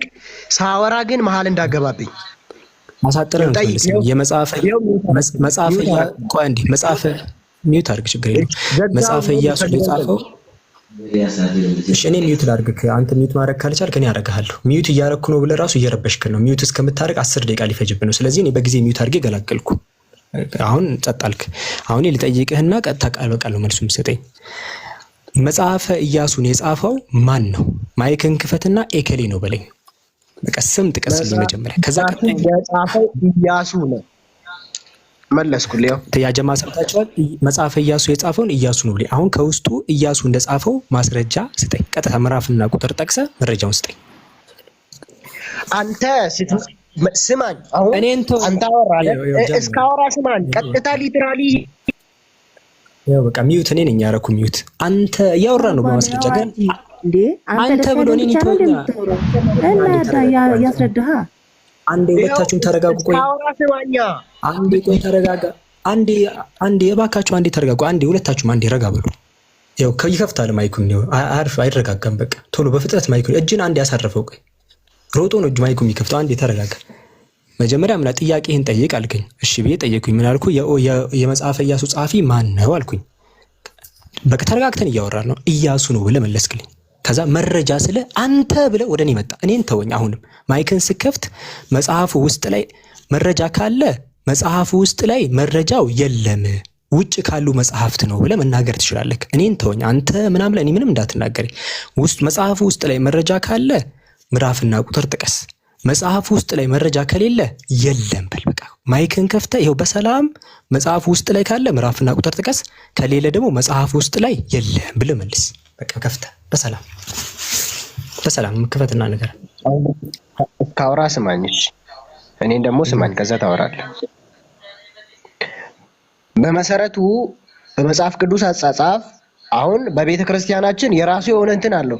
የኛ እንትን ላይ እንደዚህ ነው ብለህ ማብራሪያ መስጠት አይችልም። ማጂ ማወቅ ያለብህ። ኧረ እኔን ተወኝ እያልኩ እኔን ተወኝ፣ አንተ አትበል፣ እኔን ተወኝ። እሺ ልጁ ምን ሆኗል? ከኔ ራሱ ውረድ፣ እግሬንም እጅን ልቀቀኝ። ከትከሻ ላይ እጅን አንሳ፣ እዛው ራስን ቻል። እሺ አሁን መጽሐፍ ውስጥ መረጃው ካለ ቆይ፣ መጽሐፍ ውስጥ አሁን ልድገምልህ። መጽሐፍ ውስጥ መረጃው ካለ ምዕራፍና ቁጥሩን ንገረኝ። መጽሐፍ ውስጥ መረጃ ከሌለ የለም ብቻ ብለህ ንገረኝ። በቃ ሌላ ነገር አልፈልግም። እሱን እየነገርኩ እኮ ነው። አንተ ምንም ልትሰማኝ እየቻልክ እኮ አይደለም። ቀጥታ እንደዚህ የምል አምጣ ልትለኝ አትችልም። ግን እየነገርኩ ነው ያለሁት። በመሰረቱ እኛ እንትን ያለው ከቃሉ ጋር እንጂ ከጻፊው ጋር አይደለም። ዋነኛው ነገር ቀጥሎ ሲል ግን ጸሐፊው ይታው። አሁን አትቀያየር። ከጻፊው ጋር ችግር የለብንም አትበላት። ይታወቃል አልከኝ አይደል? እየነገርኩ ነው ደግሞ እሱ ነው ብዬ ያለው አይደል? አሁን በቃ ጨረስ። ሌላ ክርስቲያን ጋር ልቀጥል። እሺ አሁን ለዛ ነው ያው ሚት ባረጋ አይደብርም። እሺ ንገረኝ። ምዕራፍን ይኸው ላረጋ ደቂቃ ስጠኝ ላብራራልህ። ደቂቃ ስጠኝና ላብራራልህ። ልሰማኝ ፍቃደኛ አይደለም ብለህ አትረብሽ። የለም ማለት እኮ ይቻላል። እኔ እኮ 3ኛ ጊዜ ነው የምጠይቀህ። እኔን ተወኝና ስማኝ መጀመሪያ እንዳብራራ ምንድን ነው የምታብራራልኝ? የተጠየቀውን ጥያቄ መልስ። መጀመሪያ መጽሐፍ ውስጥ ላይ እያስረዳህ እኮ ነው። አዳምጠው።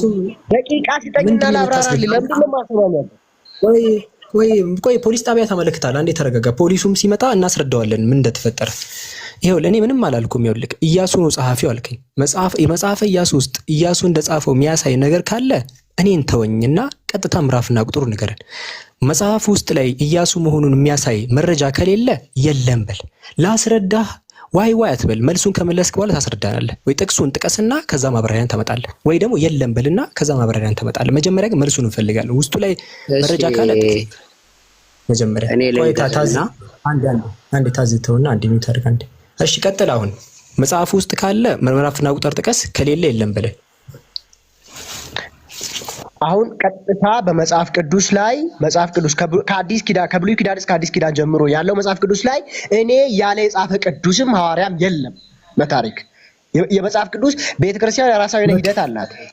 የትኛውም ሐዋርያ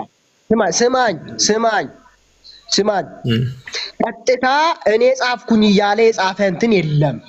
ነገር ግን ለምሳሌ አሁን የዮሐንስ ወንጌል ላይም የሐዋርያት ላይም እኔ እያሉ አይጽፉም እነሱ በመሰረቱ ማለት ነው። እሱ የራሱ የሆነ ምክንያት አላቸው። ራሳቸው የሚደብቁበት ራሳቸው የሆነ ለምሳሌ የዮሐንስ ወንጌል ላይ የሚጠቅሰው ማቴዎስ ነው። አዳምጠኝ። ማቴዎስ እንደ ዮሐንስን እንደጻፈ የሚጠቅሰው ማቴዎስ ነው። ማቴዎስ የጻፈው ደግሞ ማቴዎስ እኔ ብሎ አይጽፍም። ስለዚህ ሁላቸው በመጽሐፍ ቅዱስ እይታ ስማኝ ልጨርስ። መለስክልኝ እኮ ተመልሶልኛል። ልጨርስ ተመልሶልኛል። አሁንም አልተመለሰልህም። አሁን አንተ ምንም የመለስኩት ነገር ምንም ካላወራው አልመለሰልህም። ዝም ብለህ አትጩህ። ምንም ካላወራው ተመለሰልኝ። መጽሐፍ ጸሐፊዎቹ እኔ ነኝ የጻፍኩት ብለው ቃ እንደ ተረጋጊ። አንቺ አጃቢ ያውቃ እንደ ተረጋጊ። መጽሐፉ ላይ እኔ ብሎ የጻፈ ጸሐፊ የለም አልከም። ስለዚህ ማናቸው ማን እንደጻፈ ስለማይታወቅ አሁን እንዴት አወቅክ አንተ ነው? አሁን ወደ ቁርአንን የጻፈውን መሐመድ እሱ ብቻ ነው የጻፈው። ጥያቄ ልታዘናጋኝ ነው ልንገርህ። አንዴ ተረጋጉ ሁለታችሁም። በቃ የኛ ጥፋት እኮ አይደለም። አሁን የአብዱ ከሪም ጥፋት አለ። የመጽሐፉ አንዴ በቃችሁ ተረጋጉ። አረ ሁለታችሁም ረጋ ብሎ ለአላህ ብላችሁ አንዴ በቃ ፕሊስ በቃ ጨርስ። በቃ እባክህን ተረጋግ። ጨዋታው ትተናል። በቃ መልሰህልናል። ተመልሶልኛል። ማለት ስለሆነ ማውራት ትችላለህ እኮ እሱን። ግን ደግሞ አሁን ቅድም ለጠየቅን ጥያቄ ብቻ መልስ ስጠን። አሁን ያንን ለማምታታት ነው አንተ ማን እንትን አለ እያልክ ሰዓት እየፈጀ ያለው ነው። ታዚ ሰላም ነው? እግዚአብሔር ይመስገን አለው። እንዴት ነህ? የኬት ቤተ እምነት ነህ ታዚ? ከኦርቶዶክስ። እሺ አንድ ፈጣሪ ነው ያለው ብለን የምታምነው ወይስ ፈጣሪዎች ነው ያሉት ብለን የምታምነው? አይ የአሁኑም መልስ የኢያሱን መጽሐፍ እየጠየቅ ነበረ። ከዛ ደግሞ እኔም ጠይቃለሁ። እንደዛ እንቀጥላለን። ይኸው በቃ ጨረስና ያኛውን አሁን በነገር አልጨረስንም። ልጁም አልመለሰለም። ለምሳሌ ምዕራፍ ጠይቆ አልከኝ አይደለ? ከኢያሱ እንደጻፈው ምዕራፉን ንገሩን አልከኝ አይደለ? ምዕራፍ 18 ቁጥር 8 ላይ ሄድና ይኸው አልመለሰም እያለ ነው ስለነበረ መጀመሪያ ቆይ አንተ አላስጨረሰም። ልጁን ምን ሆነዋል ልጆቹ? ቆይ ኧረ እባካችሁ ተረጋጉ። አሁን ያ ልጁ መልሽ ያለው ልጁ አልመለሰም እያሉ ነው ራሳቸው። እሺ አባቴ አንተ እንደምፈልገው ሲያወራልህ ዘጋበት። እሺ ላስወርደው ወይስ መልስ መረጃ ትሰጠናለህ? አንተ መረጃ ስጠኝ። እሺ አሁን የመጨረሻ መልስ አይደለ? እሱ መጽሐፍ ኢያሱ ነው የጻፈው። ኢያሱ ነው አይደል? መጽሐፉ ላይ ያሳየኝ ውስጡ ላይ ቶሎ በልሽ። በቃ ሌላ ተዛዋዝ እንጂ አታወራ። ምዕራፍ 18 ቁጥር 8 ላይ እሺ ለምን ይሄኛው ላይ መልስልና ይሄው የተከፈተው ላይ ኢያሱ ላይ ሂድና ይሄው ኢያሱ ላይ ነው የከፈትኩት እኮ ምዕራፍ 18 ቁጥር 8 ላይ ተከበረ ያለ ነው። ይሄው ይሄኛው ላይ መልስልኝ። ይሄንን ማን እንደጻፈው ልንገር። ከዚህ በኋላ ያለውን ይኸውልህ ኢያሱ ከሞተ በኋላ ያለውን የጻፈው የአሮን ልጅ አልዓዛር ነው የጻፈው። መረጃ አለክ? የአሮን ልጅ ይኸውልህ አሮን የነበረው እሱ መረጃ ስጠኝ። ቶሎ በል አሮን ነው የጻፈው። የኛውን ፓርት አሮን ነው የጻፈው ብሎ ቶሎ በል መረጃ ምዕራፍና ቁጥር ለዚህኛው አሁን እንደተናገርከው መረጃ ቶሎ በል ነገርኩህ እኮ ነገር የምዕራፍና ቁጥር ቶሎ በል አሁን አሮን የጻፈው አሮን ይሄኛውን ክፍል እንደጻፈ መጽሐፈ ኢያሱ ላይ እንደጻፈ መረጃ ስጠን። የለም ዝም ብሎ ቀደዳ ነው። ኖ ዌይ ከዛ በኋላ እኮ መረጃ ቶሎ በል ከዛ በኋላ የሚለውን ቶሎ በል አሁን ለተናገርከው በቃ አሮን ነው የጻፈው ብለሃል። ለዛ መረጃ ነው የምፈልገው። ቶሎ በል ለምን እንደተመለሰልህ ሲገባ እንትን ለማለት እኔ አይደለም ራስህ ይኸው በቃ ያዝኩህ እኮ በቃ ስትናገር እየነገርኩህ እኮ ነው። መጀመሪያ ሰማኝ። ይኸውልህ የመጽሐፍ መረጃው ነው መረጃ ፕሊዝ መረጃ አሁን አሮን ነው የጻፈው ብለኛል። መረጃ ለሱ መረጃ ፈልጋለሁ። ኦኬ እኔ እኮ አሁን እኮ ማብራሪያ እንትኖችን የመጽሐፍ ስለመጽሐፍ ቅዱሶች ታሪክ የሚያወራውን እኮ እንትን ማብራሪያ ስላልያዝኩ ነው እንጂ አሳያለሁ። በቃ አሁን እዚህ ጋር አሁን የአሮን ነው የጻፈው ለምን ይሄ ልጅ ታች ራሱ አድርገው ባለኝ ማንም ፈቃደኛ አይደለም። እሺ ሚዩት አድርግ። ከአንድ ሰው ጋር እያወራሁ ለምን ተራራ ሊትራሊ እንደዚህ ቢስሚላሂ ራህማን ራሂም እንዲህ መረጋጋት እየተቻለ እሺ አሁን የኔ ጥፋት እኮ አይደለም የኛ ጥፋት አይደለም። መረጃ አለ። አሁን አንተ ሌላ ሐሳብ አመጣ። ቅድም ተናግረ ነበር ማን ይሄን ፓርት እንደተናገረ አልተጻፈም አይታወቅም ብለህ አሪፍ ተናግረ ነበር። አሁን መጣህና ምን አልከኝ? እኔ ምንም አልተናገርኩም። እኔ አልተናገርኩም። ጻፊውን ያላቅም ነው ያልኩት። ጻፊውን ያላቅም ነው። በቃ አሁን አውቀሃል። አዲስ አሁን መጣ አሮን ነው። እኔ ደግሞ አሁን አወኩኝ። ይኸውልህ እኔ እኮ ድንገት ስለገባው ነው እንጂ መጀመሪያ ሐሳብህን አውቄ በገባ በስነ ስርዓት መልስልህ ነበረ። ግን አሁን ተወሱን ፉካና መረጃውን አንዴ ፕሊስ መረጃውን እኮ ይኸውልህ ከዛ በኋላ ከ29 በኋላ ያለውን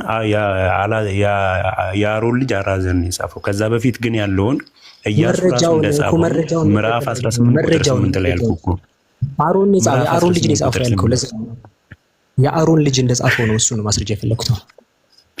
ቶሎ በል እሺ። ማስረጃውን ከሰጠው አንተ ቁርአን ማን እንደጻፈ ታሳየኛለህ? መረጃውን ቶሎ ታመጣልኛል? እሺ እኔ አመጣልሃለሁ። የቁርአን ጻፊ አንዱን ታመጣልኛለህ?